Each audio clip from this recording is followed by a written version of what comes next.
और अब बात सियासी बिसात की।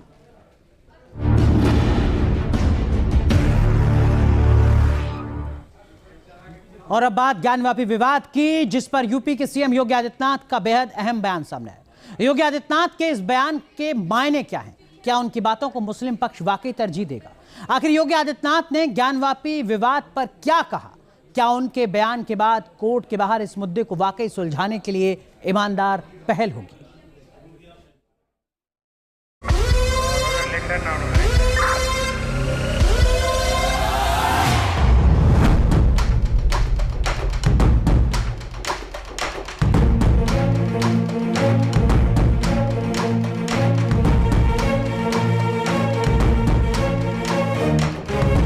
अगर हम उसको मस्जिद कहेंगे तो फिर विवाद होगा। मुझे लगता है कि भगवान ने जिसको दृष्टि दी है वो देखे ना।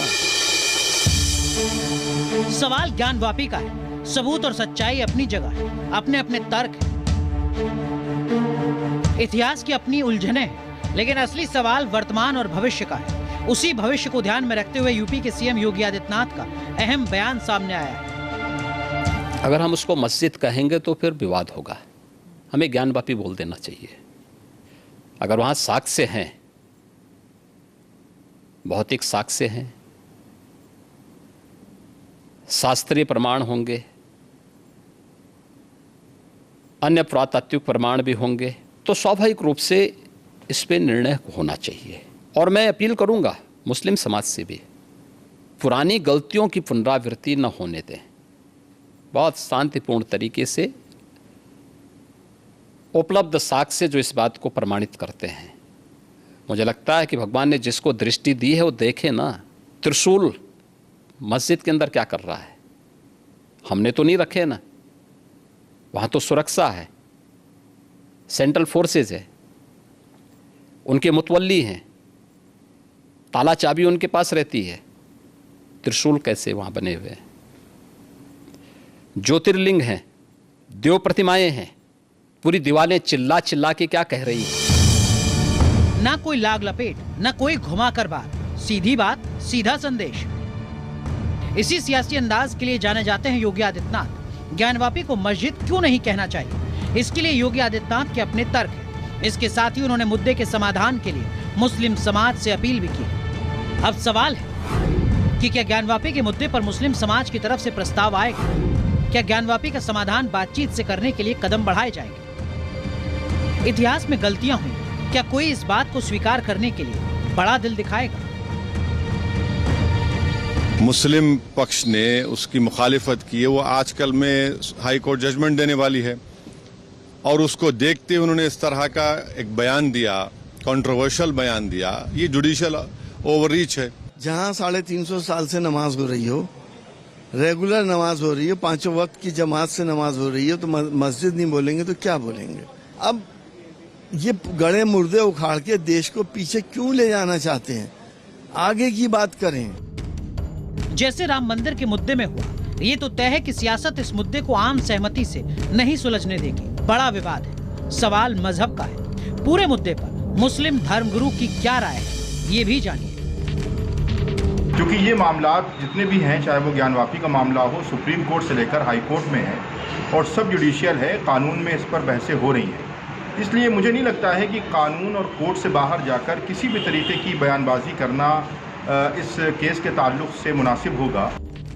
मुस्लिम पक्ष का मानना है कि ज्ञानवापी सालों से इबादतगाह है और इस पर सवाल नहीं उठाए जाने चाहिए। वहीं हिंदू पक्ष की पूरे मुद्दे पर अपनी दलील है। उनका कहना है कि ज्ञानवापी में हिंदू देवी देवताओं की प्रतिमाएं हैं, त्रिशूल, पान, घंटियां, स्वास्तिक जैसे निशान हैं, संस्कृत के श्लोक हैं, वजूखाने में शिवलिंग मिलने का दावा है और इन्हीं बातों का जिक्र योगी आदित्यनाथ भी कर रहे हैं। जाहिर है हिंदू पक्ष योगी आदित्यनाथ के बयान को बेहद अहम बता रहा है।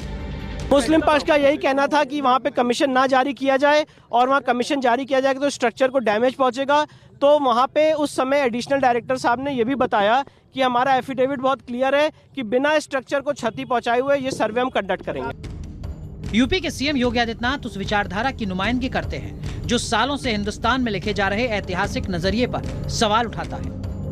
मुगल शासकों को आक्रांता क्यों ना कहा जाए, योगी बार बार सवाल उठाते हैं। वो खुले मन से औरंगजेब के दौर में हुई गलतियों को गिनाते आए हैं। देश को अपनी क्रूरता से एक भय के माहौल में बदलने का कार्य किया, लेकिन एक समय ऐसा भी आया जब उन्होंने भारत की संस्कृति पर हमला किया। परिणाम हम सबके सामने है। योगी के नजरिए पर सवाल उठाने वाले भी कम नहीं, लेकिन हिमालय की तरह योगी अपने रुख पर कायम है। उनके लिए महान सिर्फ महाराणा प्रताप हैं, अकबर नहीं। कई वर्षों तक अरावली की पहाड़ियों में लड़ा गया और अंततः अपने उन सभी दुर्ग और किलों को वापस जीत करके महाराणा प्रताप ने बात साबित की थी कि महान अकबर नहीं बल्कि महान महाराणा प्रताप ही हैं, जिन्होंने अपने शौर्य पराक्रम के बल पर उस कालखंड में भी भारत के स्वाभिमान और सम्मान की रक्षा को बनाए रखने का कार्य किया था। अब योगी ने ज्ञानवापी पर ऐतिहासिक गलती का जिक्र किया है। सवाल गंभीर है, अपने अपने तरीके से इसका विश्लेषण किया जा रहा है। इन सब के बीच इस मामले में सबको इंतजार 3 अगस्त का है। ज्ञानवापी के एसआई सर्वे पर इलाहाबाद हाईकोर्ट ने रोक लगा रखी है। कोर्ट 3 अगस्त को इस मामले में फैसला सुनाएगी। उसके बाद साफ होगा कि सर्वे होगा या नहीं। Team news nation.